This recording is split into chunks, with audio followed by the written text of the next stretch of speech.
Gigashark versus Ultra Knight. Battle begin. Salutations, Rangers! General Bradley 101 back at you again with something brand spanking new. Today, we start the first of maybe many, who knows, kind of just done this on a whim, but today, we are doing our first versus. And today, we have Shark Dad, aka Tyberos The Red Wake, Chapter Master of the Capitan Astra, and the absolute demolisher of heretics alike, versus the chaddest knight to ever lived, Ultra Knight himself, the master of blade that made even Fulgrim sweat. Ladies and gentlemen, the first Black Templar and High Marshal, Sigismund. And joining me today in the respective corners are Mr. Ivan Romanov. Say hello, sir. Hello, I know very little stuff about these two characters, but fuck it, whatever. Lovely. And the man who knows more than me should probably have his own YouTube, Sigismund, aka Siggy the Magnificent. What's up, brother? How you doing? Sup, doing good. Okay, so the way this is gonna work is that we will have one of you be Team Shark, one of you be Team Sigismund, and I will run through a list of questions to decide who is the biggest chungus. Sound good, Okay. lads? I'm good. Alright. Question number 1. Who has the edge in terms of armament? So, let's review the two armaments while you two lads do your thinking. We have Tyberos The Red Wake, Shark Dad. He is armed with Hunger and Slake. Hunger and Slake being a hybrid combination of Power Fist, Chain Fist, and Lightning Claw. Combined with his massive bulk as well as his increased power reactors, as his suit is a hybrid combination of Terminator armor as well as Dreadnought plate. It allows him to crush, maim, rip, and destroy, incorporating all forms of firepower and devastation, so that against every form of light, heavy, and even vehicle target, nothing is safe from the wrath of Shark Dad. And then we have the great master himself, Sigismund, the first Templar, armed with the blade of the High Marshals, the most iconic crafted power sword of the Imperial Fists, said to be the best that the Legion had to offer even in the days of the Great Heresy. This two-handed war sword of destruction can cut through and rip apart and tear anything in its path, allowing it to cleave through both heavy plate armor as well as even in some cases Dreadnought. Most famously, it was able to threaten the power armor of first captains like Ezekiel Abaddon, as well as Django Sevatarian, and even threatened Primarch plate, such as Fulgrim himself. Combine this with his various amounts of side pistols, including both a bolter pist as well as a plasma pistol. So, we'll start off with Mr. Ivan Romanov. Sir, are you Team Shark Dad or Team Ultra Knight? In terms of armaments, are you asking me like his weapons and armor? Yeah, we will go through weapons and armor, then at the end we will go through overall. But for weapons and armor, who do you think has the edge? Well, I personally think it's Sigismund. He's got the backing of the entire chapter, who has been mostly prominent, you know. They have their ups and downs, but yeah, I think it's Sigismund. Whilst Tyberos, they're a bit new. We don't know where they've truly been, you know, these past few years and stuff. So we don't know how much that gear is up to date and stuff. Alrighty then, Mr. Sigismund. On to you, my dear friend. You know, I was already Team Sigismund, but I will give the edge to one fact: the armor. The armor is Terminator armor, and so we'll have a little bit advantage considering he has the part of Dreadnought armor. But Not the just problem Terminator. is that Dreadnought Terminator. yes, The Shark Dad is Dreadnought.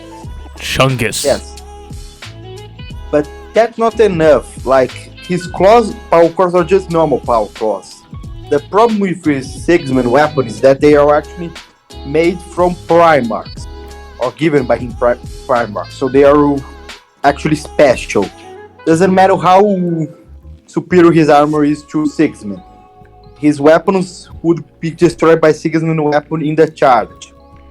I think the claws would be okay if it was like one symbol, if it was all the claws versus one part of the sword, it would probably break the sword, but not that the Space Jet Shark Daddy could do against Sigismund's sword. And his sword would actually cut through Tyberos' armor.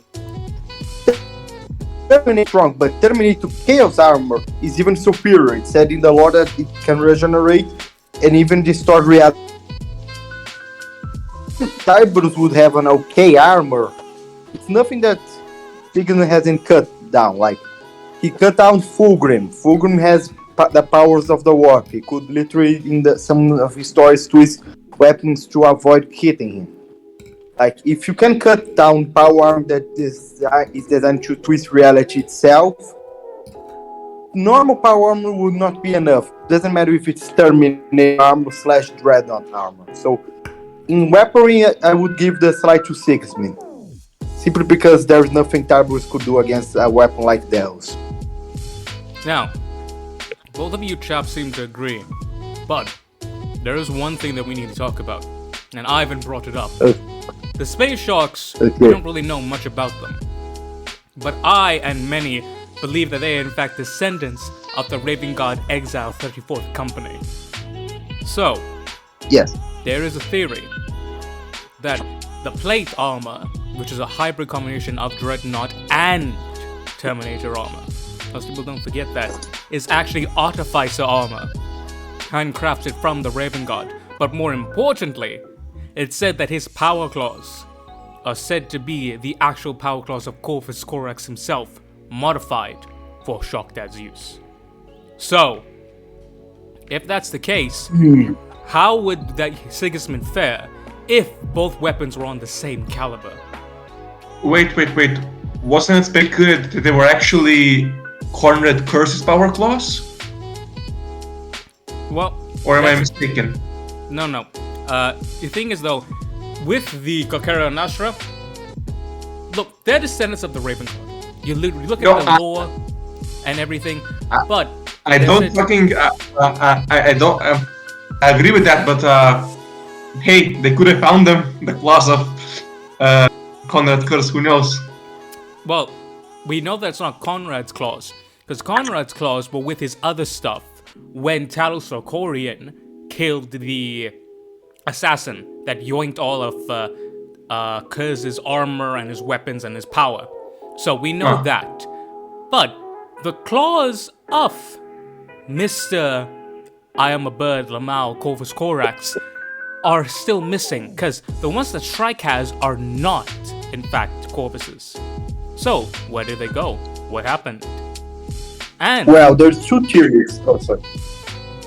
No, but the question is, what if we have the power claws of Corvus Corax versus the Sword of Dawn? Okay, now there's gonna... uses is not the power sword that Dawn uses. The Dawn uses the one that's actually cut power armor by like a saw. Yeah, I didn't mean literally, Siggy. I meant like, you know, like theoretically. They mean literally. Yeah, okay. But I also don't think that's the actual power claws of the Primer. For the simple fact we see him in... I forgot the name of the book. The one that he fights against Lorga in the Warp. It said the book takes place shortly after the Horus Heresy, so he has shield the claws. I could see being one of his pair of armor, similar how people say every Terminator armor has a part of the Emperor armor, but I think it's not literally. I think it's more like one of the Emperor's many armors. So I think it could be one of Corax's many claws, but not the one he normally uses, so it would be an inferior version. it would still be a pain in the ass to deal with it, but power claws are complicated. If it's not the Primarch, like my actual weapon, it is not so superior like the ones that they use as supplementary armor. Like most people forget that Angro also had an axe called Widowmaker. Widowmaker is not his main weapon, but it's one of his weapons. Like people, it's still a powerful weapon, but weapons that are made to be like, oh, I lost my main weapon, I will use this one that I have in my back pocket. A backup. Are still, backup. They're still inferior, so I wouldn't say it's the actual main clause that Corax uses. It's more probably one of his many clauses that he uses when he loses his main weapon, similar to Angro, or even Fab. Even Fab, other Space Marines have weapons that they are not normally using, but they use when necessary. Fabius, I think, even the chapter master of the Ultramarines has some backup weapons of the Godless. Papa He even used it Calva, for aka Mr. Fister, the Sister Lister. God, I love me some Ultramarines. We love Ultramarines on this channel. Type in Roman Like, he has a gun. Ultramarines. He had a gun when he was part of the Death Watch. It's powerful weapons that those characters can use, but they're not their main weapons. Like saying that because it's a armor that Corax uses, it means that's the main weapon. So I wouldn't say. Didn't Lehman have a sword and a spear? Spear of the Emperor. Yeah. Wolf. But yeah, I think the weapon would still go to Sigismund because that's his main weapon, and it's actually more powerful than a power claw used by a Primarch that didn't actually use those claws. Kind of like a backup weapon, so it wouldn't be as powerful as the main claws that Corax uses. Alright. So, as the arbitrator, I'm gonna have to give this a tie. For the sole fact, we know very well that Sigismund can without a doubt cut Shockdad in two. But to my knowledge, Sigismund's armor is just standard Artificer armor. And a Chain Fist can smash through a goddamn Rhino. It can go through Artificer armor.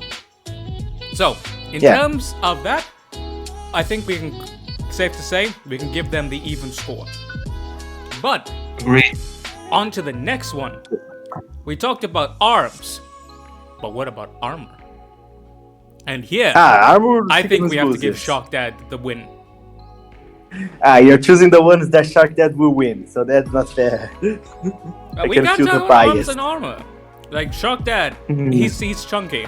But aside from his armor, what's interesting about the Capitan Astra, but Tyberos in particular, there's a degradation in their gene seed that seems to eat away at their flesh. What we do know is that Shockdad is basically half a bone. I think it's its left side or his right side. Completely bone.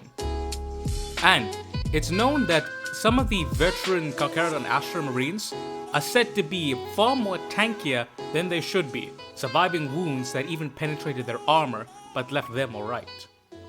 So... Yeah, but it's also... Oh, sorry. No, crack That's on. also the Imperial Fists and the Death Guard. The thing is, some Space Marines have ability to be tankier than they should. Like, if you actually see... So I wouldn't say biology would really count, considering Imperial Fist biology is also made to endure horrible degradations. Yeah, but we also have to take into consideration how much maneuverability will the armor give. Well, with that, it's canon that fucking Tyberos is said to be as sneaky and can move as fast as a normal stealth marine. Somehow. I don't know. Somehow. Giant, fuck off, a dumb chunky, motherfucking mini dreadnought is as stealthy as a regular fucking Raven God. How the fuck? I don't know. I don't make the rules, but shit. Apparently, I he think has I the can edge. explain it. I can explain it. The Terminator armor that the Raven Guard uses is not normal Terminator armor. It has less armor, but it's more sneaky. Forgot the pattern, but it's a pattern that's allowed to be a little bit skinnier. But the problem with Terminator armor, it doesn't protect the back. You can't actually move the back. That's why you need an infantry army to use Terminator armor. Yeah, I mean, Guard uses that. Oh, sorry. No, well, You can speak first. yeah, what I was trying to say, yes, he may move fast, but moving fast and maneuverability doesn't always mean the same thing. True. It's weird because Shark Dad was said to be able to cut through an entire first company of the Mantis Warriors. I think it was. He killed the entire 101st company by himself, that's a fucking feat and a half. Well, I was just trying to say is like, think of him like a tank. Maybe a tank could rotate fast, but he still has to rotate. Exactly. The thing is, that's the thing where you don't really know how agile he really is. It's just one of those things where GW is like, oh yeah, he's basically a mini dreadnought, but he's also stealthy and can move really quick. So like, okay, well, shit, that makes no sense. I would still give the edge for Sigismund for the simple fact that he is as fast as Fulgrim. Fulgrim was said to be the second fastest Primarch, other than Jagatai. Yeah. So agility Agreed. I would give to him. So, Also, oh sorry, nope. his armor allows him to reattach his sword. Like he can throw away the sword like chains. The chains are actually connected with his sword, so he can actually throw the sword and get it back. Or like Tyberos, if he loses the claw, he can't get it back. I mean, shit, if he loses the claw, he loses his hand, so he's already fucked anyway. Yeah, it's much easier to lose a sword than a claw. Yeah. But Yeah. I think that we can agree, in terms of combat prowess, they are even Stevens. In terms of durability, we give it to Shark Dad. But in terms of agility and overall speed and maneuverability, Sigismund takes that cake nice and neat. Now, the next thing we need to talk about. These are both elite veteran warriors. Totality incarnate. They are men who you never want to meet, you never want to see, and you best believe that you have not incurred their wrath. But physical strength and arms and armament is not the only thing that goes into a warfighter.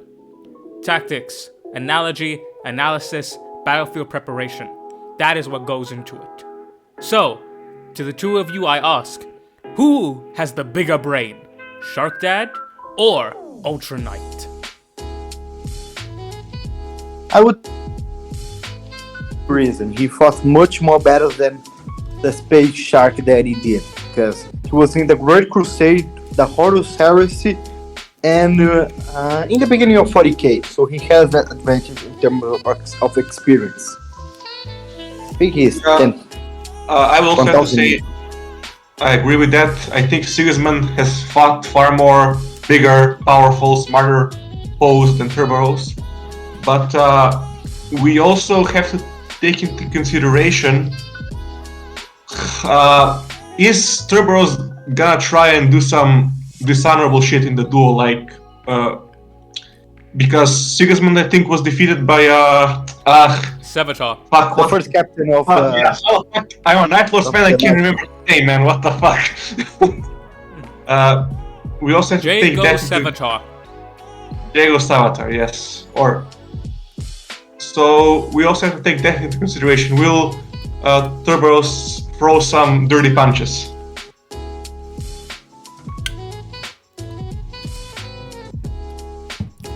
So, interesting. Tyberos is part of the Raven Guard, but to my knowledge, he's pretty straightforward in a fight. Like, he may sneak up on you, but he's not really going to do anything like a Night Lord, which would be distract you, run away, skin your family, and then fuck off because they don't actually want to fight, they just want to kill innocent civilians. Yes, I'm a Salamanders fan, how could you tell? I can feel the bias. Can sense it. I mean, shit, who likes Night Lords? The only reason why you like Night Lords is because they're terrorists. Hey, It's chaos. It's supposed to be terror. It's supposed to be skinning your children alive and raping your woman and then pooping in your face. exactly. Still, though. I like That's them a- because they're smart enough to say, man, I don't want to fucking die here. Let's get out of here. Oh, smart and cowardice, nice cover up. Anyway, back to the topic at hand. Yeah. Sure. Okay, so Mm. we have Shark Dad and we have Ultra Knight. Now the thing is though, Shark Dad is part of the Exile chapter, which means he has at least a few thousand years on him. Because he's said to be the most ancient.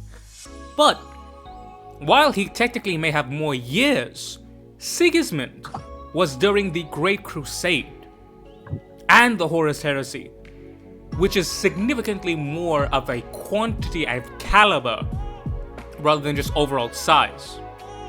So, to determine this, it comes down to, was the enemies that Sigismund faced so much more of a higher quality that the extra years that Shark Dad has on him mean nothing? What do you guys think? Actually, I think Sigismund is actually older, funny enough. Because I think he's called second lived spaceman. I think only Dante He has, is older like, than Sigismund. Like 1200 or 1300 years? Because he lived think through the he's- Great Crusade and the Horus Heresy, and then 1,000 years after the Horus Heresy waiting for Abaddon. I think he's a little actually because he wasn't actually during the Great Crusade, so I would say he's a little bit younger than. I think so. The Tyberos only is said Dante. to be the chapter master of the Space Sharks for thousands of years. So, at most 2,000, so he has at least a few hundred years on Sigismund. But the question still stands, does the quality that Sigismund faced outweigh more than that whatever few years Shark Dad may have on him? Here's the thing. When somebody tells me Sigismund, and I think of his combat style, I always think of 1v1s. When somebody tells me about Tyberos, I think of him as a really tough guy that goes against lesser enemies, but lesser enemies in huge numbers. That's true. His fighting style would definitely make that, because like the lightning claws are very much a horde weapon, right? And he's built to be one versus many. It's like the age-old question of how Angron is a really good fighter against other people, but a duelist like the Lion or the Khan would really put him in shit. Yeah, AoE versus single target. So, in terms of overall tactics and experience, who do we think would have the better tactics and experience here? Final answer, lads. I think in terms of 1v1s, it has to go to Sigismund. So, Sigismund for the experience, Mr. Sigisvold? Sigismund experience. That's what everyone believes. The main Alrighty. consent of the fan base. So that's 2 for Mr. Sigismund. Now, as we've established, these gentlemen are combat maniacs who are armed. What was that? I said nothing. Oh, alright. So, as we have discussed, these gentlemen are armed to the teeth with the best arms and armament that they can have. They have the best training and are the most excellent in their field. But, what if we took them out of their respective fields? What if we put them in battlefields where the other would succeed in? So, this is a 2-part question. Does it matter where this battle takes place? And if it does, where would each side want to be? Yes, it does matter. If he's in the dark, Sigismund will have the disadvantage because he can't see as good as the dark as Tyberos. But if he's in the light, Tyberos would go blind because Raven Guard Jinxie and Night Lord Jinxie had the problem of not going good when there was light. They were forced to use their helmets during daylight. Yeah, They're black. it would matter a lot because Tyberos can go one cut, hide. Wait a minute, cut him again, hide, and whittle him down like that as time goes down. To be honest, if Sigismund gets hit by fucking hunger and slay, he's dead. Because, I mean, like, shit. I mean, do you think Sigismund's reflexes are that low that he wouldn't... I mean, sure, I would expect if Tyberos did sneak up on him to get a scratch on him, but I don't think Sigismund... I don't think Tyberos would be able to land a big hit by sneaking up. I think just a little scratch by sneaking up on him. Well, that's what it comes down to ultimately. But we're going to save that for the next topic. But something that none of you touch up on, I think Tyberos would have the advantage if it was in space. For the sole fact that, to my knowledge at least, he doesn't breathe normally. So he can withstand outer void far more better and far longer than Sigismund. Actually, all Space Marines can breathe on space. Yes, they can breathe on space temporarily. One of their arguments is a second. They have 3 lungs. All Space Marines have 3 lungs. Yeah, they have the 2 normal and the 1 aquatic. In one of their, I forgot the name of the book. The ones of Son of Malice. They open the airlock and they walk on the spaceship outside. So they are only there for 10 minutes, but they could survive the cold of space and could even walk there for some time. Also, does Terminator armor give some advantage in space or no? It does, because generally in space you're in a more confined space. So that's why, in Space Hulks, they often use Terminator armor, because it's a close, confined, it has more life support. It's basically like a mini tank, whereas power armor is more like armor, Are we fighting like a Space Hulk or space? That's well, the question. Generally Space Hulks don't have an atmosphere, so it's kind of a double role. Mm-hmm.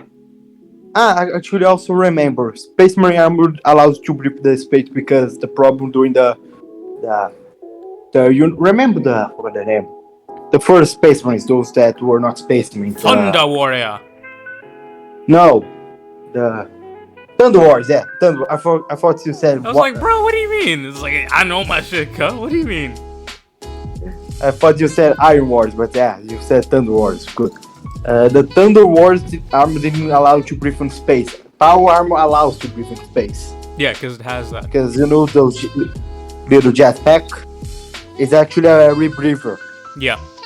But the question is, right now, we're coming to the end of it. Now, I would say that for Tyberos, the best place for Tyberos to be in would to be in a type of a void situation, right? Maybe a derelict Space Hulk, where it's black, it's darkened, and it's very difficult for Sigismund to survive in there. Whereas for Tyberos, that's his bread and butter.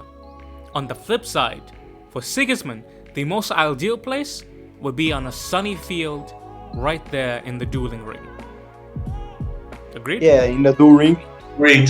Tyberos couldn't hide and the sun would hurt his eyes. So, the question is, which are we going to go with here? If we do choose the scenario, will it make a difference enough that it will matter? I.e., if Tyberos is in the sun, is that going to be worse than Sigismund being in the dark, or does it not matter ultimately? I mean, we also have to ask,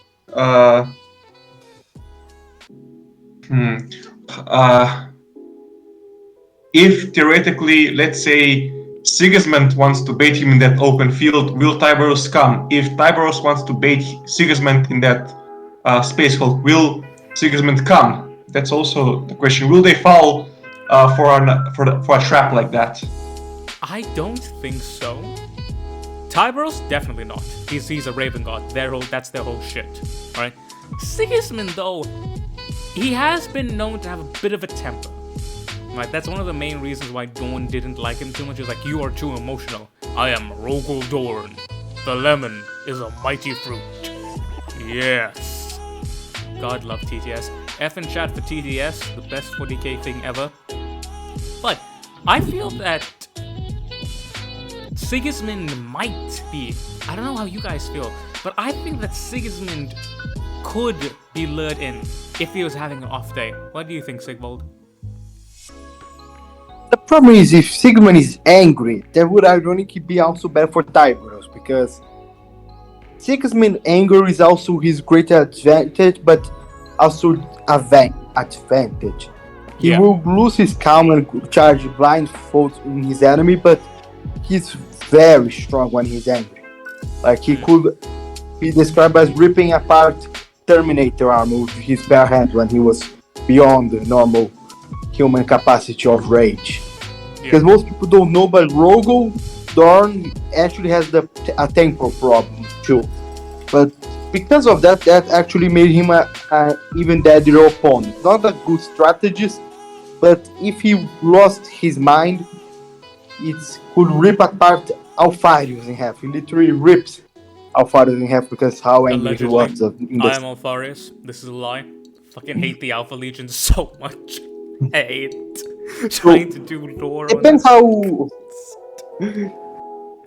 how angry he is. If he is angry enough to be calm, he won't fall the trap. If he does, well, depends if he can charge Tyberos. That point would be, could Tyberos hide and attack when he isn't seen, or he would be ripped apart? Because the advantage of being big, he can kill him first before he gets close to him. But if he does, Tyberos will be ripped apart. Doesn't matter if Terminator armor. If you can punch attack in half, you can punch a guy chest in half too.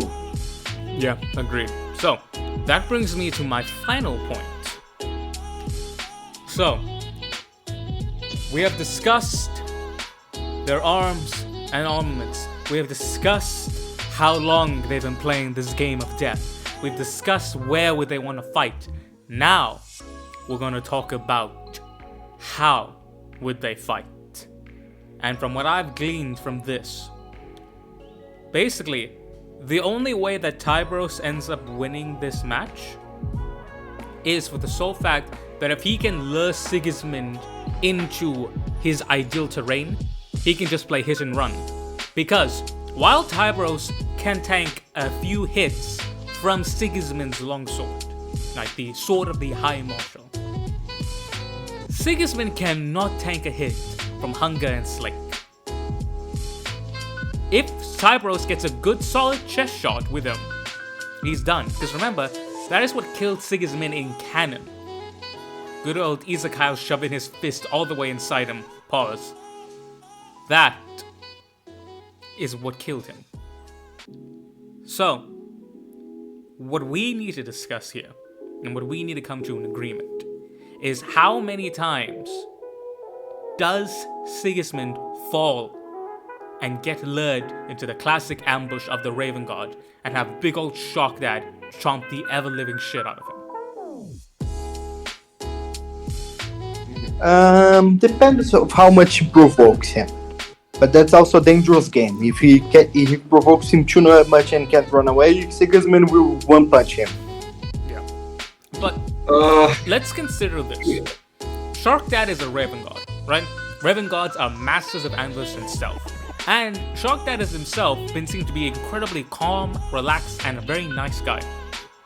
So I think it's alright if we allow Shark Dad to say that he won't know how to push his luck. Like, he won't just fuck it up. He'll know just exactly how to get Sigismund to fall into a trap. The question is, though, how are we going to rank this? Because... Well, you also have to ask this. What's considered provocation? Like, shit talking, or let's say he finds some of Tyberos' sons, kills them, and I mean not his sons of his chapter, and kills some of his battle brothers. That might make him mad. Probably. the biggest thing is like, Sigismund is really easy to taunt. So, in terms of this discussion, I put forward this motion. If it's a straight one-on-one, eventually, Sigismund will beat Shockdad. Because Sigismund is designed for a one-on-one combat. Shockdad can duel people, but his whole shtick is a blender. Yet we've seen time and time again that Sigismund falls victim to either his own anger and rage, or dirty underhanded tricks played by other opponents. So, in this scenario, I would have to give it, as my final verdict, a 65-45. Sorry, 65-35 in favor of Sigismund. Yay. Yay! Because Sharkdad has to get Sigismund in there, and while that is a confirmed win, that little thing that he has to do is just a bit too much. Because at the end of the day, if Sigismund catches him in a one-on-one, Sigismund is going to win. Sharkdad has to do more to kill Sigismund than Sigismund has to do to kill Sharkdad. So as a final score, I'm giving this 65-35 in favor of Ultra Knight. Yay. Okay, Yay. goodbye. Alright. See you later. So, ladies and gentlemen, that has been episode 1, maybe of many, of Versus. So, thank you very much to Mr. Ivan and Mr. Sigismund for joining me here. Comment down below, let me know, what is it that you want to see in the next Versus, and who do you think? Do you think that the Ultra Knight has the edge rightfully, or do you think Shockdad was robbed by this council? Let me know down in the comments below. But thank you guys very much for watching. I will catch y'all next time. Make sure to like, comment, share, subscribe, check out the Patreon. If you really like the video, drop a super thanks, do all that wonderful YouTube stuff. But you guys have been beautiful, awesome, amazing people. I have been General Bradley 101. Stay awesome and stay loyal out there, boys and gals. And I will catch y'all next time. Dismiss Rangers! Goodbye.